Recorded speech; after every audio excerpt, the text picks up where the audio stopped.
When I tell people my college years were a crash course in sleep deprivation, they laugh and nod like it's a badge of honor. They don't know the nights that stitch together into something else entirely. Nights that don't end when classes do. I, Mara Ellis, took 6 courses a semester at Blackthorn University because I wanted my dual degree finished and a life that started on time. Blackthorn gave me a hulking campus, a cavernous library called Ashwell that stayed open until midnight, and a dorm, Raven Hall, with paper-thin walls and roommates who thought late-night karaoke was a personality. That particular week, the semester crouched like a storm. 3 classes, an unpaid internship at a downtown agency that drained my days, and 2 crucial exams the next morning.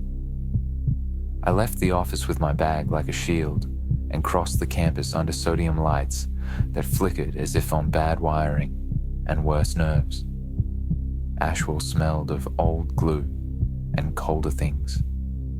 Ancient bindings, the bleach cleaners used after someone left a mess, the faint metallic tang that libraries get when nobody's laughing anymore.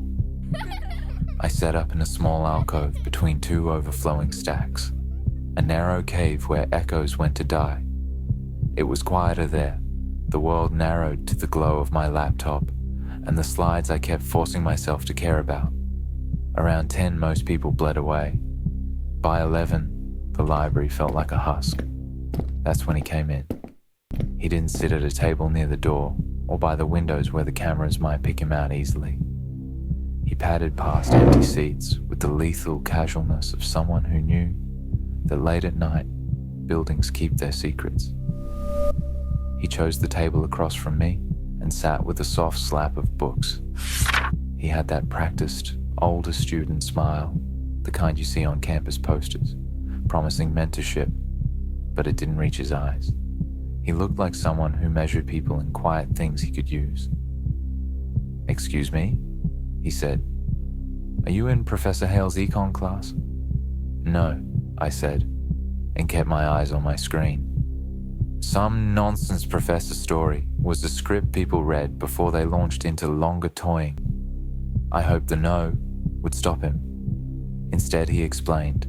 The professor, he called him Professor Hale, like a secret, gave pop quizzes. Every day. It was a small, useless confession, and I let myself be polite, because being polite is the most dangerous thing we teach women, to assume words end where they should. He asked my name. I gave him Mara. He smiled and said, "You have very blue eyes, Mara." He said it like he was cataloging. It made my skin go thin, like a window film stretched too tight. He seemed older, too old to be lost in a 20-year-old's confusion. There was something else, a wrongness, the way his head tilted, only when the light glazed across his face, like he was studying compositions and not people. I did the stupid thing everyone does in a quiet public place. I pretended I was still invisible, still in my little world of PDFs and underlined slides. When he said Professor Hale again, curiosity, or the very practical survival skill of verifying, sent me to ratemyprofessors.com. One Professor Hale came up in the search, but the reviews were stale, left years ago. I shrugged and decided not to move. It felt easier to stay seated than to admit I felt watched. Then, because my stomach is some animal that refuses to be quiet, I went to the security desk. I told them the man made me uncomfortable. The guard came with that slow, practiced patience of someone who wields authority while being careful not to have to use it. He asked the man for ID. The man poured through his pockets with exaggerated care and then said he'd left it at his dorm. He didn't know the name of his dorm building. He didn't even know which side of campus he lived on. He smiled when cornered. The smile did not fit. The guard walked him out. The guard's footsteps felt like a small exhale. I told myself to finish my notes. I told myself to breathe. For the rest of the night, My thoughts were pebbles in a river, skipping and still moving, but never settling. At midnight I packed. Ashwell felt emptier than usual. The lights over the tables hummed like bees inside a jar. I retraced the corridor the guard had used to walk the man out. The doorway the guard had used was empty. He'd disappeared somewhere between the front desk and the dark. Campus, at that hour, is a place where distance swallows sound. The quad was a black plain cut by thin pools of lamplight. I kept my hood up, though not because it hid me. It didn't. But because the motion of pulling it up made me feel like I was doing something tangible.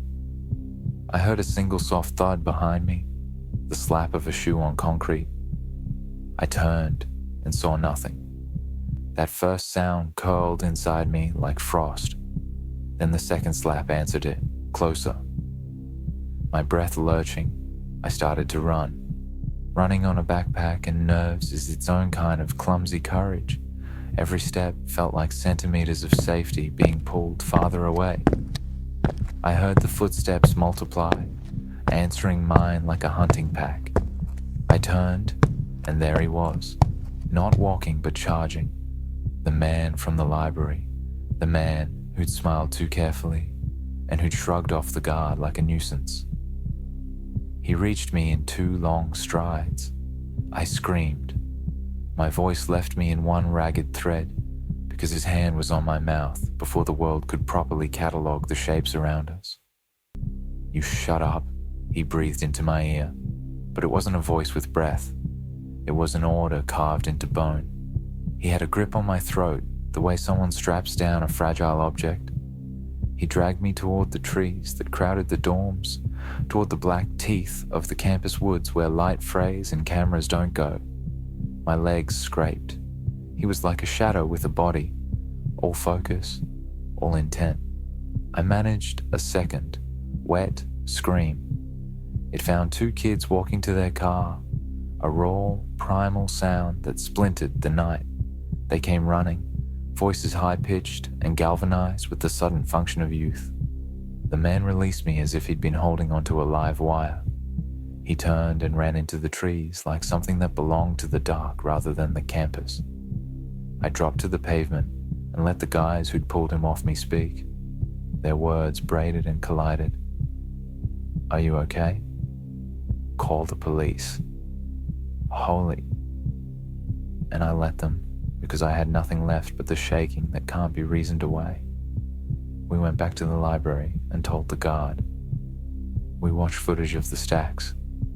A grainy loop of that man smiling and sitting and watching and leaving. The clip froze on his face, and it looked like a photograph of a predatory calm. By midnight, the university had sent an alert. An image of him projected onto every student's phone. Anonymity lifted for an instant. Everyone saw that face like a shared ache. Within an hour, someone called a tip in. He was at a bar 3 blocks away, a dim dive where neon bled into stale beer. Campus police arrived and took him out. How they found him so fast, I don't know. It feels like part of the story that happened to other people who don't carry the bruises of the moment.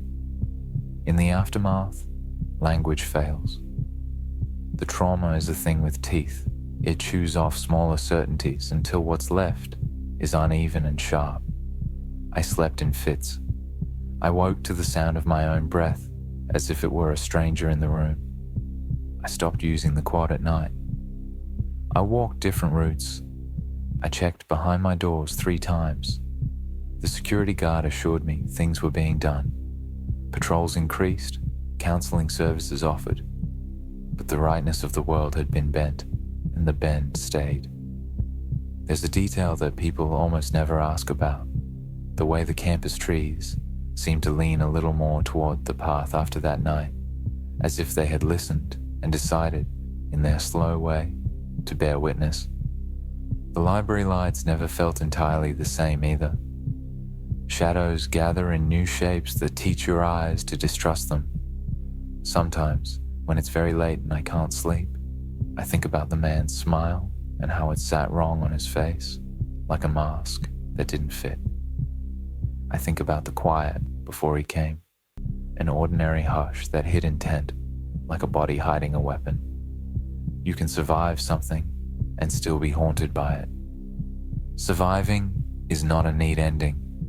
It's stitches that scar differently and nights that sound different. Even now, walking past Ashwell with groceries or a coffee, I see pockets of light where once a predator chose to sit.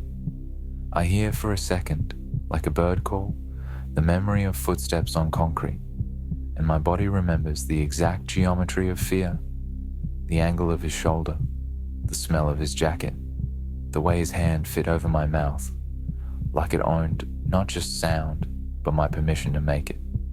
If there's a mercy in this, it's that he was caught. If there's a cruelty, it's that catching doesn't unmake the night.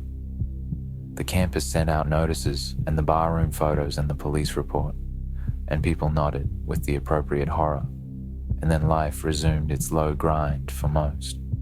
But for me, the asphalt is still haunted by the echo it left, and sometimes, when the moon is thin and the wind arranges the trees just so, I imagine him out there in the dark places between the buildings, the place where a smile becomes a promise, and I remember which parts of me were almost taken, and which parts I carried back, bloody and uncompromised, like proof that I can still run.